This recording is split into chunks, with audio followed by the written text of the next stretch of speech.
Welcome to the sports report for today.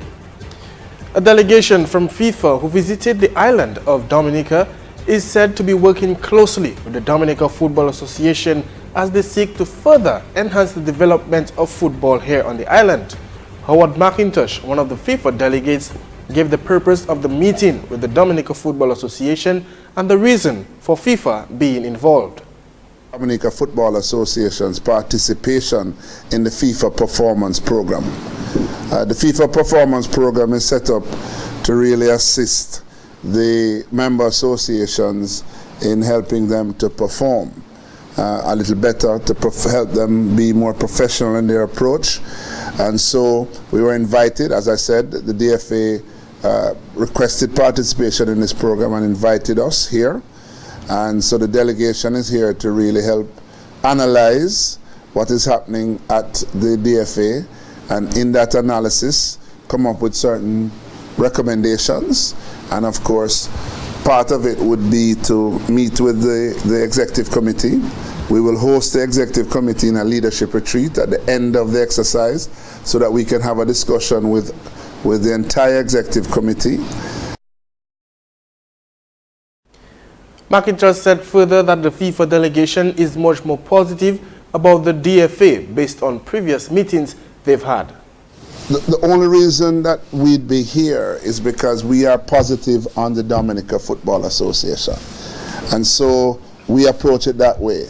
Now, we're just about 2 days in. We still have another 2 days to go.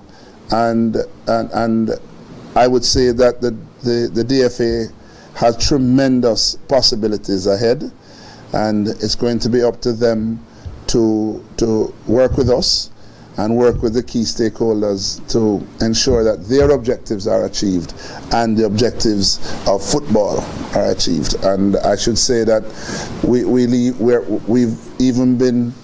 we're now even more positive than we were when we came, based on the meetings that we've had. The FIFA delegation arrived on the island on Saturday.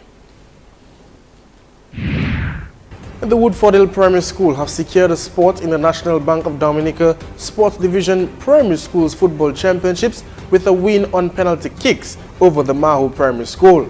Woodfordale won the match 2-1 on penalty after a 0-0 encounter. The other match between the Pioneer Preparatory School and the St. John's Primary had to be postponed on Thursday, March 17th. This is due to inclement weather and soggy conditions in Portsmouth. And with the start of the Domlec Women's new season, 1 weekend away from kickoff, one of the giant forces of the Women's League, the Dive Dominica Harlem United, took the opportunity of taking their training to another community on the island. The Harlem Ladies, coached by former assistant coach of the women's national team, Albert Tate, took his girls to the community of Tibo in an awareness of raising the standard of women's football on the island of Dominica. Sabrina Bully is the team manager, and she explains the movement and the awareness of the sport brought to Tibo. Football in this community.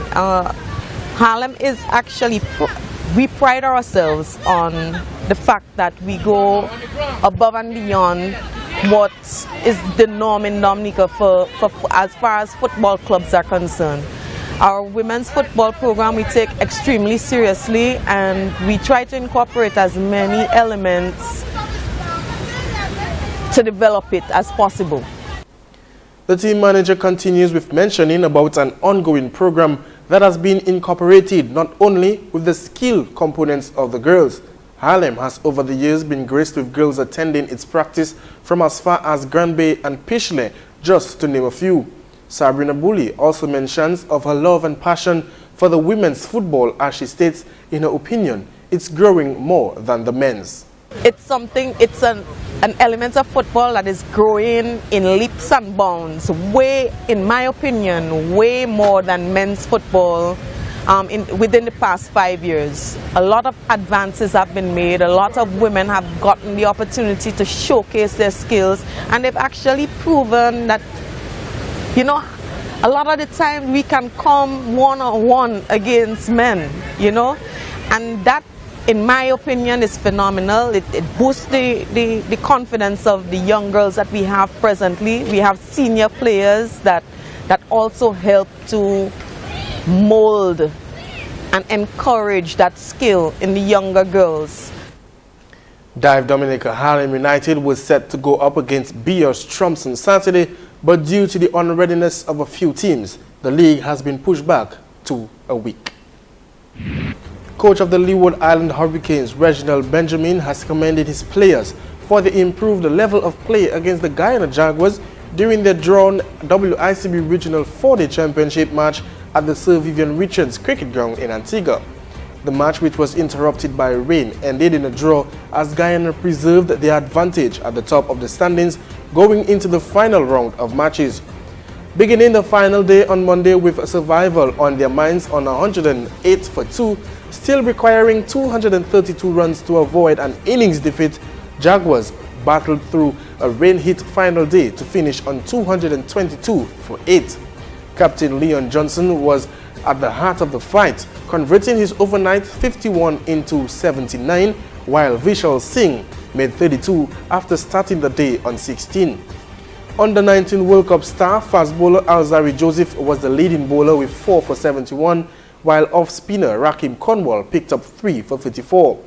For their efforts, Hurricanes earned 9 points to move to 48 points and above Windward Islands Volcanoes into 5th spot in the standings for the first time this season. Jaguars, meanwhile, remained at the top of the standings with 130 points, but had their advantage narrowed to only 7 points by second place Barbados Pride. And Chris Gale's brutal unbeaten century sent England to a chastening 6-wicket defeat by West Indies in their opening match of the World 2020 in Mumbai earlier today. Gale struck 11 sixes in his 47-ball 100 as West Indies reached their target of 183 with 11 balls to spare. He became the first man to score 200s in the World 2020 and set a new record for the number of sixes in an innings in the tournament. Joe Root earlier made 48 in England's total of 182 for 6.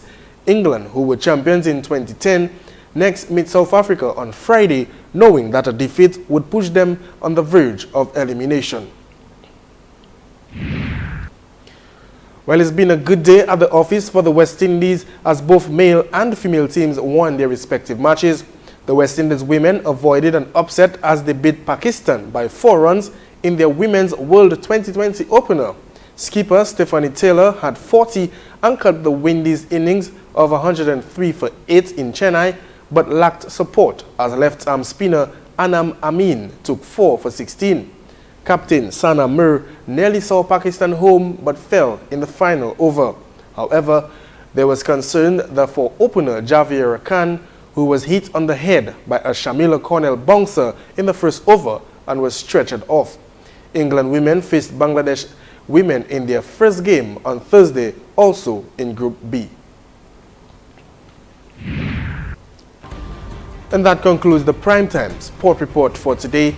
For more information on our stories, feel free to visit our website, cbn4.com. I am Alan Christopher saying goodbye.